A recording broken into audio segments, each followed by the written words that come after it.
একটা প্রশ্ন হচ্ছে যে আমরা যে এলাকাতে থাকি ওটা মূলত পুরাতন ঢাকার দিকে আর কি, পুরাতন ঢাকার গ্যান্ডারিয়া, যাত্রাবাড়ি বা এই ধরনের এলাকা।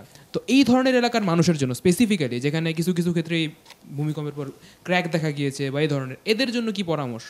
আর দ্বিতীয় হচ্ছে কি যে এই ভূমিকম্পের পর আমরা দেখতে পাচ্ছি, যেমন আমার ছোট ভাই, আমার নিজের ছোট ভাই, সে হলো হঠাৎ করে রাতের বেলা জেগে উঠে কান্নাকাটি শুরু করছে যে ভূমিকম্প ভূমিকম্প। বা আমি হলো প্রায় মানে যখন ঘুমাই, ঘুম থেকে ওঠার পর একটা ভাইব্রেশন অনুভব করি, অর্থাৎ এরকম সাইকোলজিক্যাল ট্রমার মধ্য দিয়ে আমরা অনেকেই যাচ্ছি।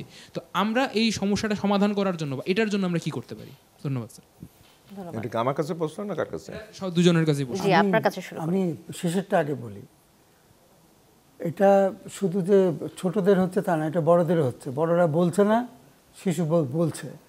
এবং আমরা সমাজে শিশুদেরকে তো কোনো ডিসকাশনের মধ্যে রাখি না। আবার একটা দেখবেন, যখন টেলিভিশনে দেখাচ্ছে আমরা ঘুরে ফিরে ওই ছবিগুলোই দেখছি, ওইটাই দেখছি, এবং এইটা শিশুর মনের উপর একটা প্রভাব ফেলে, খুব খারাপ প্রভাব ফেলে।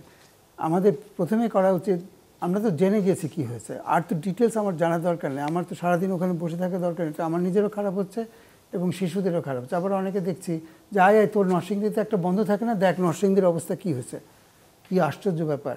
এটা একটা লং, তার মনের মধ্যে একটা পড়বে। তো সেটা করতে গেলে দুটো কাজ আছে। একটা হচ্ছে এগুলো দেখা বন্ধ রাখা, আর একটা হচ্ছে শিশুর সাথে কথা বলা।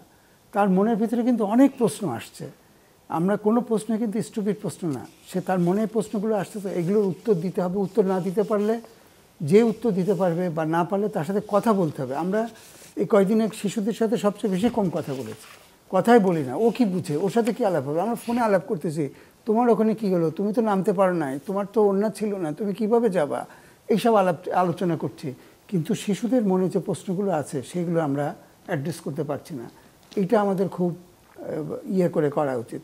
আরেকটা বললেন, গ্যান্ডারিয়া কিন্তু অপেক্ষাকৃত সেফ যাত্রাবাড়ির চাইতে। যাত্রাবাড়ি কিন্তু মাটি ফেলে ফেলে বিল্ডিংগুলো হয়েছে, গ্যান্ডারিয়া কিন্তু আমাদের অনেক পুরনো মাটির জায়গা। ওখানে যে আগের যে বিল্ডিংগুলো ছিল অনেক জায়গা, ওটা ওখানে অত ভয়ের কিছু নাই বলে, কিন্তু ওখানে এখন অনেকগুলো হাই রাইজ বিল্ডিং হয়েছে, যেগুলো আমার ভয় হচ্ছে যে তারা কথা বলছি ওটা হলো মিরহাজির বাগ, মানে গ্যান্ডারিয়ার একটু পিছনের দিকে আর কি। ওই জায়গাটা একটু ঘিঞ্জি এলাকা এবং ওই জায়গাতে অনেকগুলা মানে এরকম বিল্ডিং, যেগুলো অপরিকল্পিত, এমনকি রাস্তা হচ্ছে না অনেক জায়গায়, খুব গলির মধ্যে আছে, সেগুলো তো আসলেই ভয়ের জায়গা।